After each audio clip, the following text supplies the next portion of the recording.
Salam damai sejahtera di dalam nama Tuhan Yesus Kristus. Firman Tuhan malam ini untuk kita baca, kita dengarkan dan kita renungkan bersama dari surat Yakobus pasal 2 ayat 18 sampai 20. Demikianlah firman Tuhan. Tetapi mungkin ada orang berkata, "Padamu ada iman dan padaku ada perbuatan." Aku akan menjawab dia, "Tunjukkanlah kepadaku imanmu itu tanpa perbuatan, dan aku akan menunjukkan kepadamu imanku dari perbuatan-perbuatanku."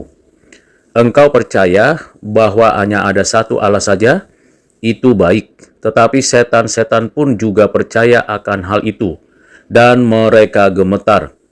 Hai anak manusia yang bebal, maukah engkau mengakui sekarang bahwa iman tanpa perbuatan adalah iman yang kosong?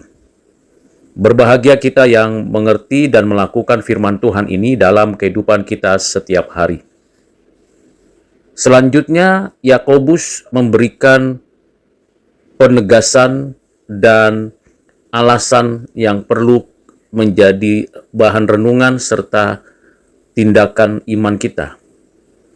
Di ayat 17, Yakobus memberikan pernyataan iman tanpa disertai perbuatan, iman itu mati.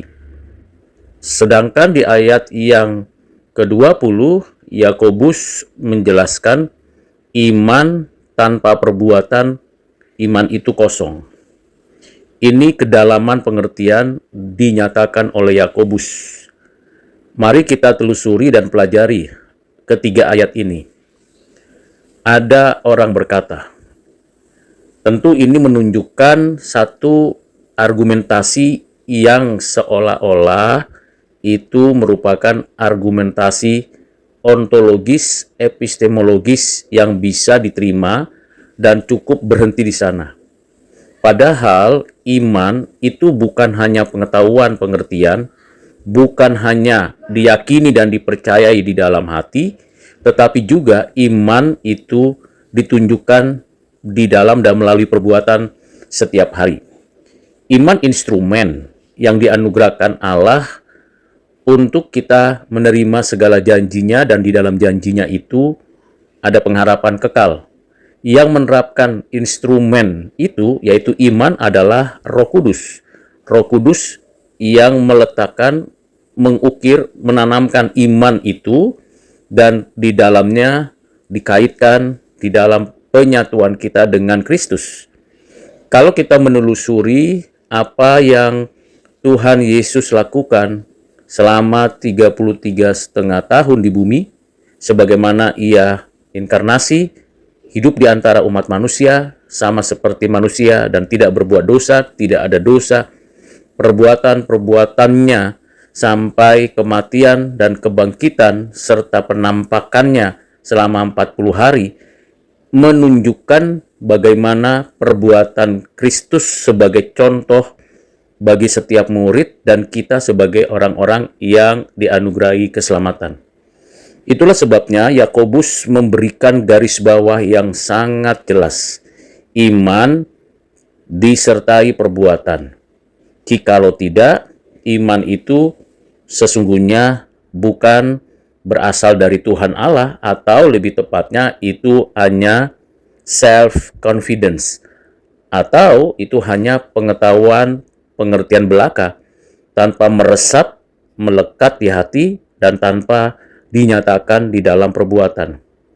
Adakah pengajaran Tuhan yang di dalam setiap apa yang dinyatakan kepada murid-muridnya hanya perkataan dan pemikiran saja? Tentu jawabannya tidak. Apa yang Tuhan Yesus katakan juga sama sinkron dengan apa yang dilakukannya. Itulah sebabnya argumentasi yang mengatakan aku kan punya iman atau aku kan punya perbuatan, ini merupakan suatu pembelaan yang salah kaprah. Pertama, seolah-olah iman itu dibedakan dengan perbuatan, atau iman itu berdiri sendiri tanpa perbuatan. Sebaliknya, perbuatan itu berdiri sendiri tanpa iman. Semua yang kita lakukan, entah itu keseharian rutinitas maupun aktivitas khusus dan hal-hal yang berkaitan dengan pelayanan, perbuatan itu menggambarkan keyakinan iman kita. Namun, keyakinan iman yang sudah kita terima berdasarkan pendengaran akan firman Tuhan yang diterapkan Roh Kudus di dalam pikiran dan hati kita, itu dimanifestasikan melalui perbuatan. Jadi tidak ada pemisahan, tidak ada dualisme, tidak ada dikotomi, yang ada adalah satu kesatuan yang tak terpisahkan. Mengapa Yakobus memberi contoh? Kalau kita hanya berkata, aku beriman, tapi nggak menaati firman. Aku percaya, tapi tidak tunduk kepada Tuhan. Itu sama seperti setan. Setan tahu siapa Yesus. Setan tahu siapa Bapa, setan tahu siapa Roh Kudus. Bahkan pengertian dan pengetahuan setan akan Allah yang Esa tentu lebih dari apa yang kita ketahui. Setan mengetahui itu. Namun setan tidak taat, tidak tunduk, tidak mau mengerjakan pekerjaan sesuai dengan apa yang diketahuinya. Ini menjadi hal yang sangat membedakan. Sedangkan setan dalam kondisi dan situasi pengetahuannya itu sendiri, kalau berhadapan-hadapan dengan Tuhan, setan-setan roh-roh jahat itu gemetar dan ketakutan. Nah, yang herannya manusia berbicara tentang Tuhan, memuji Tuhan, tidak ada satu rasa gentar dan takut, sembarangan, asal-asalan. Seharusnya kita lebih gentar daripada sekedar apa yang dilakukan setan ketika berhadapan dengan Tuhan Allah. Saudara yang kekasih di dalam Kristus, seperti yang disampaikan di dalam ketiga ayat Yakobus 2 ayat 18 sampai 20 ini, Matthew Henry memberi penegasan bahwa kita sedang dihajar untuk membandingkan iman yang membanggakan dirinya tanpa perbuatan dengan iman yang terbukti oleh perbuatan. Artinya ada banyak orang yang berupaya menunjukkan dirinya sebagai orang beriman, berdebat, memiliki kualitas penjelasan, analogi, logika, pemikiran yang begitu hebat, tetapi kesehariannya tidak pernah berbuat yang sesuai dengan kehendak Tuhan. Misalnya berbicara tentang kasih, lalu dijelaskan ada kasih filia, storge, eros, dan kasih agape. Penjelasan-penjelasan teologisnya, argumentasi-argumentasi yang dibangun dari setiap pengertian tentang kasih, ternyata itu berhenti di pemikirannya saja. Karena diberitahu, dibaca, di pengertian. Namun kehidupan orang itu hanya berhenti di situ, tidak ditunjukkan bagaimana menjalankan hidup yang penuh kasih. Bukan sengaja memberi, bukan saja menerima, bukan saja memberikan yang terbaik, tapi juga menunjukkan bagaimana ketertundukannya kepada Tuhan Allah saja. Karena itu melihat keduanya ini, Yakobus mengatakan hasil dari perbandingan itu kira-kira apa? Ya, ada orang yang tunjukkan, yang penting perbuatannya, tapi perbuatan itu tidak menyelamatkan. Yang penting imannya, tapi iman itu kosong, mati, tidak menunjukkan buahnya. Jadi, orang Kristen tidak berada pada satu pihak saja. Orang Kristen adalah orang Kristen yang realistis, iman selalu menunjukkan buahnya dalam perbuatan. Misalkan, seorang percaya yang sungguh-sungguh berkata dengan sikap munafik yang congkak, engkau membuat sebuah pengakuan, dan berkata bahwa engkau memiliki iman.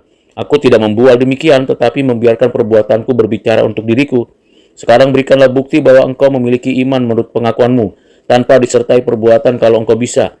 Dan aku akan segera membiarkan melihatmu bagaimana perbuatanku mengalir dari iman dan menjadi bukti yang tidak terbantahkan atas adanya imanku.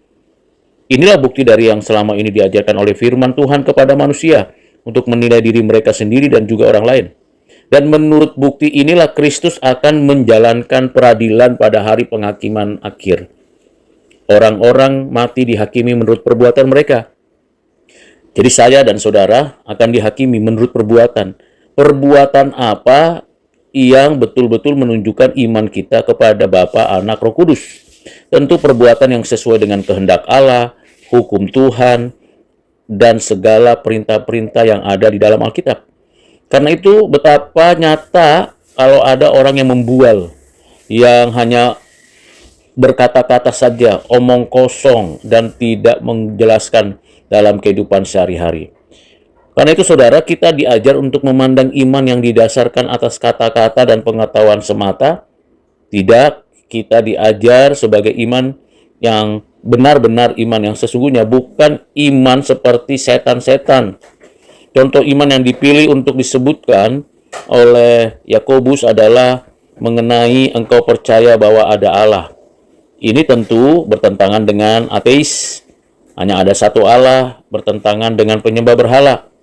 Bertentangan juga dengan orang-orang agama lain, karena kita percaya adanya Allah, Allah yang Esa, Bapa, Anak, Roh Kudus.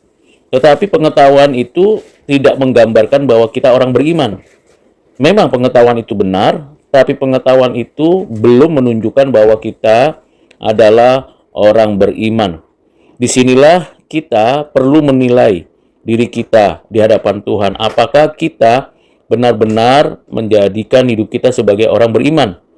Jangan sekedar pengakuan iman dan mengerti tentang pokok-pokok iman, tetapi kita tidak menjadi pelaku firman. Kita tidak menjalankan kehendak Tuhan.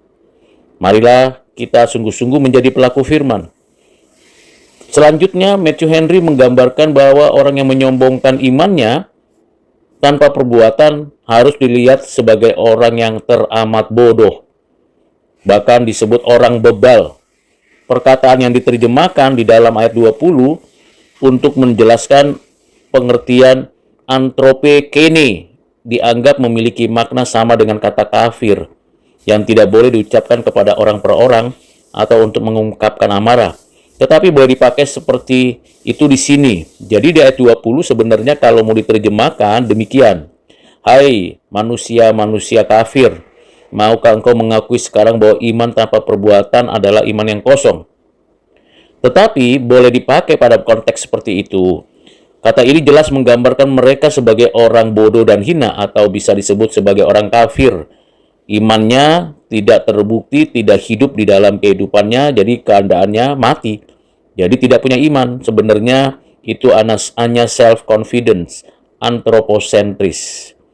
Kiranya dengan pengertian yang mendasar ini, hal yang perlu direnungkan pertama, kalau kita memiliki iman, kita juga memiliki perbuatan yang sejalan dengan iman yang ditujukan, diarahkan kepada Allah di dalam pengertian yang ada di dalam Alkitab, dan kita tunjukkan itu di dalam kehidupan kita sehari-hari. Kedua, kita tidak berhenti hanya meningkatkan kualitas pengetahuan, pengertian kita, tapi juga kita melanjutkannya dengan melakukan sebagai pelaku firman Tuhan. Ketiga, karena kita bukan orang kafir, bukan orang bebal, maka kita harus sungguh-sungguh mengisi iman kita dengan perbuatan-perbuatan yang seturut dengan kehendak, perintah, dan hukum Tuhan. Kiranya Tuhan menolong kita untuk menjadi pelaku firman setiap hari. Tuhan Yesus memberkati kita. Amin.